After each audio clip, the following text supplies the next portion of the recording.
आज हम करते हैं संगम साहित्य में प्रतिबिंबित राजनीतिक स्थिति कि संगम साहित्य जो उसके बारे में जब हमने पढ़ा तो पता चला कि उस युग में तमिल प्रदेश पर चेर, चोल और पांड्य नामक 3 राजवंश उनका शासन था, जो अपनी अपनी सर्वोच्च सत्ता की स्थापना के लिए हमेशा संघर्षरत रहते थे। परंतु संगम साहित्य के आधार पर इन राजवंशों का क्रमबद्ध इतिहास का निर्माण करना बहुत ही कठिन कार्य है और कवियों ने अपनी रचनाओं में केवल उन्हीं राजाओं और उन्हीं सामंतों का यशोगान किया है जिन्होंने उदारतापूर्वक कवियों और विद्वानों को संरक्षण दिया था और जिन्हें कवियों ने वल्लाल की उपाधि से सुशोभित किया। और ऐसे केवल 7 शासक जो उन्हीं की जानकारी हमें मिलती है, जिसमें पहले आता है चेर राजवंश। चेर राजवंश का शासन तमिल देश के पश्चिमी तट पर था और संगम साहित्य के अनुसार इस वंश का पहला शासक उदयन जेरल था और उसका समय 130 ईस्वी के आसपास माना जाता है और इसने कुरुक्षेत्र में भाग लेने वाले सभी राजाओं को भोजन कराया था, इसीलिए उसे महाभोजन उदयन जेरल कहा जाने लगा। और उसका पुत्र एवं उत्तराधिकारी नेदु जनरेल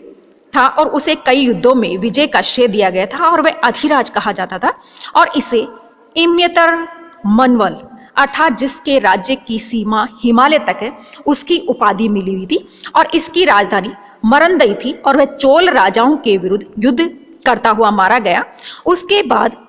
आदन राजा बना और उसके समय में उसने अनुज कोडवन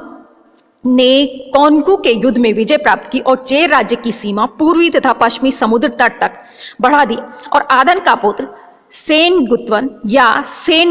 अत्यधिक शक्तिशाली, लोकप्रिय और प्रसिद्ध शासक रहा।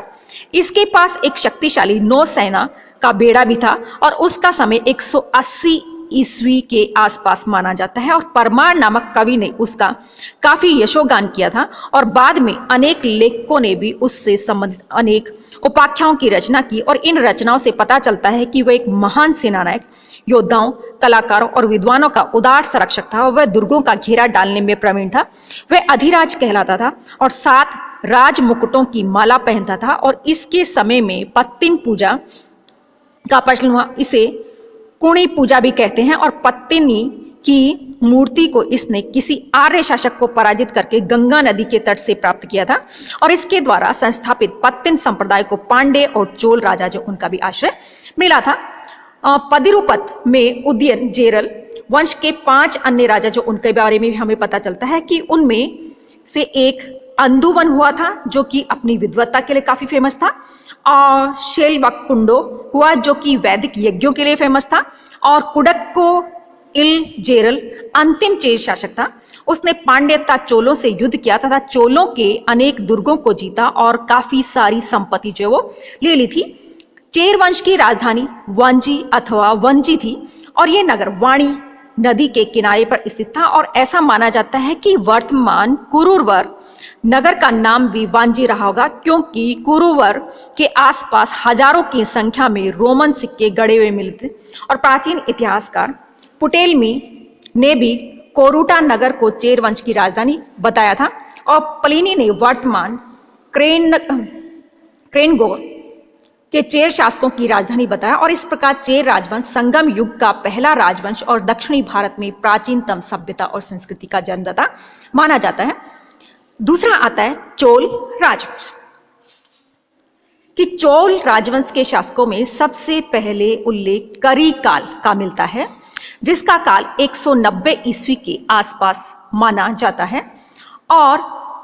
कहा जाता है कि वह पराक्रमी शासक था और पट्टिनपाली नामक ग्रंथ से पता चलता है कि अपने शासन के प्रारंभिक काल में वह बंदी बना लिया गया था और उसे राज्य से अलग कर दिया, परंतु अपने पराक्रम से उसने फिर से सिंहासन प्राप्त कर लिया और वेणी के युद्ध में उसने 11 राजाओं की संयुक्त सेना को पराजित किया और इस विजय से उसकी प्रसिद्धि दूर दूर तक फैल गई और इसके बाद उसने वाहेपरंदलई के युद्ध में 9 राजाओं की संयुक्त सेना को पराजित किया और इसके शासनकाल में बंजर भूमि को कृषि योग्य बनाया गया और अनेक तालाबों का निर्माण करके सिंचाई के साधनों को विकसित किया गया और कावेरी नदी के तटों को भी ऊंचा किया गया। उसने वैदिक परंपरा के अनुसार महायज्ञ आयोजित करके सिंह को चोल राज्य का प्रतीक बनाया और कवियों ने उसका बड़ा यशोगान किया था। और करिकाल के समय में कांचीपुर में तोड़ ईमान इल नडीरवेन नामक व्यक्ति शासन करता था और करिकला के साथ उसके संबंधों की भी जानकारी नहीं मिल पाई है। संभव कि चोलों का सामंत रहा होगा और करिकला की मृत्यु के बाद चोल राजवंश दो पार्ट्स जो है उसमें डिवाइड हो गया था। एक की राजधानी पुहुर और दूसरे की कुरहयूर अथवा उरहयूर रही थी, परंतु वहां के शासकों के बारे में हमें ज्यादा जानकारी नहीं मिल पाई है। अगला आता है पांडे राजवंश कि यद्यपि पांडे राजवंश के उदार संरक्षण में ही तीनों संगम फले और फूले थे, फिर भी संगम काल की रचनाओं में पांडे राजवंश का पूरा इतिहास हमें नहीं मिलता है और पत्तू पातू में संकलित कविताओं से